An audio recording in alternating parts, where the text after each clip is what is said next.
بسم اللہ الرحمن الرحیم۔ ناظرین، آج کا تیسرا ویلاگ حضرت عائشہ صدیقہ پر ہے۔ پیج 240۔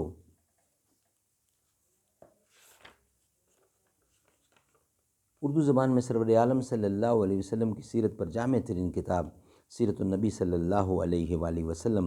رائٹر ہیں اس کتاب کے علامہ شبلی نعمانی رحمۃ اللہ علیہ، علامہ سید سلیمان ندوی رحمۃ اللہ علیہ۔ بسم اللہ الرحمن الرحیم۔ الحمد للہ رب العالمین، والصلاة والسلام علی رسولہ محمد وعلی آلہ واصحابہ اجمعین۔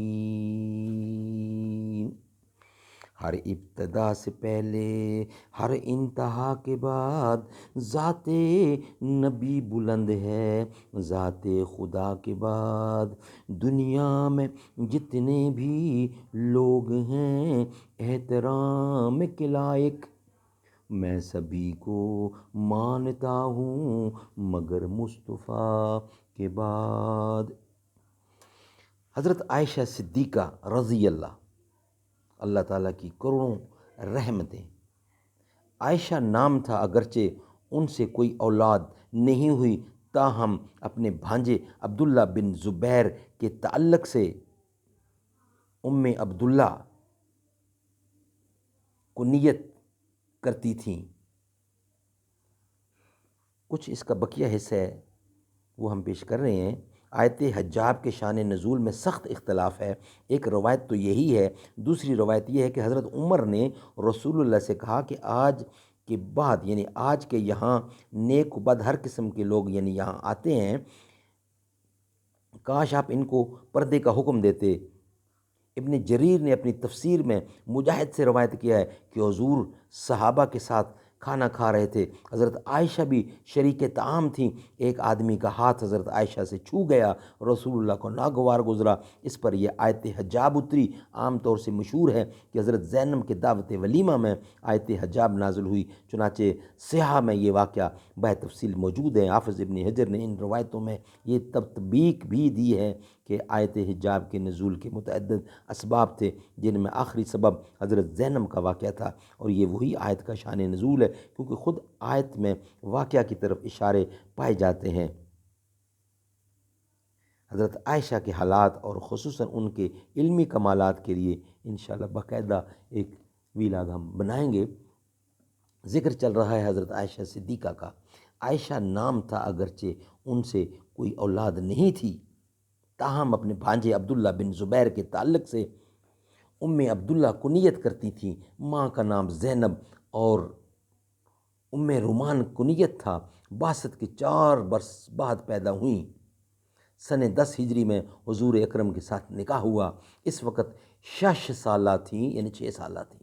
حضور اکرم سے پہلے جبیر بن مطعم کے صاحبزادے سے منسوب تھیں۔ حضرت ختیجہ کے انتقال کے بعد خولہ بنت حکیم نے حضور اکرم سے نکاح کی تحریک کی۔ آپ نے رضامندی ظاہر کی۔ خولہ نے ام رومان سے کہا، انہوں نے حضرت ابو بکر سے مذکور کیا، یعنی ذکر کیا، بولے کہ جبیر بن مطعم سے وعدہ کر چکا ہوں اور میں نے بھی کبھی وعدہ خلافی نہیں کی، لیکن مطعم نے خود اس بنا پر انکار کر دیا کہ اگر حضرت عائشہ ان کے گھر آ گئیں تو گھر میں اسلام کا قدم آ جائے گا۔ بہرحال حضرت ابو بکر نے خولہ کے ذریعے سے حضور اکرم سے عقد کر دیا۔ 400 درہم مہر قرار پایا، لیکن مسلم میں حضرت عائشہ سے روایت ہے کہ ازواج مطہرات کا مہر 500 درہم تھا۔ نکاح کے بعد مکہ میں آن حضرت صلی اللہ علیہ وسلم کے قیام کا 3 سالہ یعنی 3 سال تک رہا۔